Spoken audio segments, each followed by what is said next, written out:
ابھی میری پرسوں ترسوں ملاقات ہوئی، میں سیالکوٹ میں گیا، ایک ہوٹل میں اسٹے تھا، تو ساتھ میں ہی نا ایک صاحب سے میری ملاقات ہو گئی، وہ BBC کے نمائندے رہے ہیں، بڑی بڑی چیزوں سے ملاقات ہو جاتی ہے ہماری۔ MA اردو میں بھی کیا ہوا ہے، اور لندن سے بھی انہوں نے کوئی خاص چیز میں ماسٹر کیا ہوا تھا، بھی میں ان کا بھول گیا۔ ایتھیزم پہ بھی بڑی مہارت ان کو۔ تو ایک دن مجھے اپنے کلاس کا واقعہ بتانے لگے، میری بڑی گپ شپ ہوئی ان سے۔ اچھا، انہوں نے کہا میں آپ کے روم میں آپ سے ملاقات کے لیے آنا چاہتا ہوں۔ مجھے جب ان کی کوالیفیکیشن پتہ چلی، میں نے کہا میں آؤں گا آپ کے روم میں آپ سے ملاقات کے لیے، آپ نہ تشریف لائیں، میں آؤں گا۔ اس میں دو فائدے ہوتے ہیں آپ کے خود سے جانے میں۔ ایک تو یہ کہ آپ سامنے والے کو عزت دے رہے ہیں، بھائی آپ کی کوالیفیکیشن ایسی ہے کہ ہمیں بھی تو سیکھنا چاہیے نا، ہم بھی محتاج ہیں، آپ کو جو اللہ نے علم دیا وہ نالج ہمارے پاس نہیں ہے، تو ہم آپ سے سیکھیں گے۔ یہ احتیاج، کیوں آدمی فنٹر بنے ہر جگہ کہ سب کچھ مجھے ہی آتا ہے، آپ آؤ ملنے کے لیے۔ اگلے کی تواضع ہے کہ وہ ہمیں رسپیکٹ دے رہا ہے کہ مفتی صاحب میں آپ سے ملنے کے لیے آؤں گا، تو ہمیں چاہیے اس کی تواضع کی قدر کریں۔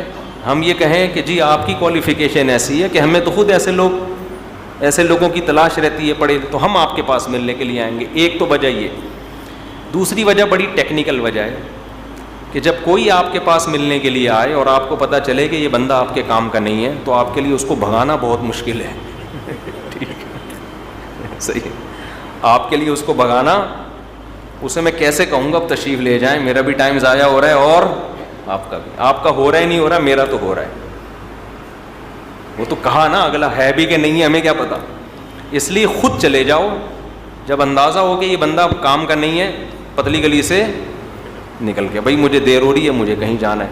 تو یہ بھی ایک طریقہ ہے کہ بجائے اس کے کہ دوسرا آپ سے ملنے کے لیے آئے، تو اس کو پھر بھگانا آپ کے لیے ممکن نہیں ہوگا۔ آپ یہ نہیں کہہ سکتے اب آپ تشریف لے جائیں۔ بعض دفعہ آدمی چائے کا پوچھتا ہے کہ چائے پیئیں گے، یہ سوچ کے پوچھتا ہے، وہ کہہ رہے نہیں بس میں چلتا ہوں، لیکن وہ بیٹھ جاتے ہیں ہاں پیوں گا۔ پھر اس کے بعد آدمی پوچھتا ہے کھانا کھائیں گے، آدمی یہ سوچ کے پوچھتا ہے کہ نہیں بھائی میں تو جا رہا ہوں، کہ ہاں میں کھاؤں گا۔ ٹھیک ہے نا، آپ کے غیر اخلاقی حرکت ہے اگلے کو بھگانا۔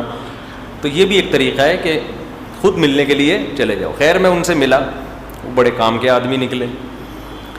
انہوں نے اپنا ایک واقعہ بتایا، لندن میں پروفیسر صاحب تھے اور ایک مجلس لگی ہوئی تھی، تو محفل میں مجلس میں گورے ڈیبیٹ کر رہے تھے۔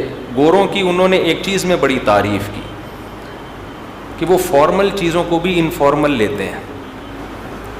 ان کے ہاں ایجوکیشن کا طریقہ بالکل نیچرل ہے، ہر ایک کو رائے کی اظہار کی آزادی ہوتی ہے۔ ہمارے ہاں آپ جب اختلاف کرتے ہیں نا کسی سے، سامنے والا غصے میں پاگل ہو کے منہ سے جھاگ نکالنا شروع کر دیتا ہے، دلیل ہو نہ ہو ایسے آتا ہے جیسے پتہ مار دے گا آپ کو۔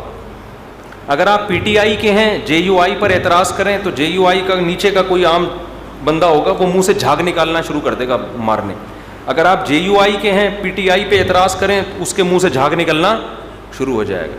تحمل سے بات سننا، آرام سے اطمینان سے دلائل کا تجزیہ کرنا، غور و فکر کرنا، نیوٹرل ہو کے سوچنا، یہ چیز مارکیٹ سے شارٹ، یہ ہمارے کلچر میں نہیں ہے۔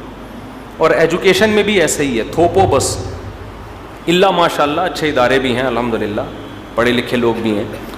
تو انہوں نے بتایا گوروں میں ایک اچھی بات کیا تھی، یونیورسٹیوں میں پڑھے وہاں کے، کہ وہ ہر بات کو نیوٹرل ہو کے سنتے ہیں، موقع دیتے ہیں ہر ایک کو کہ جو آپ کے دل میں آپ بولیں۔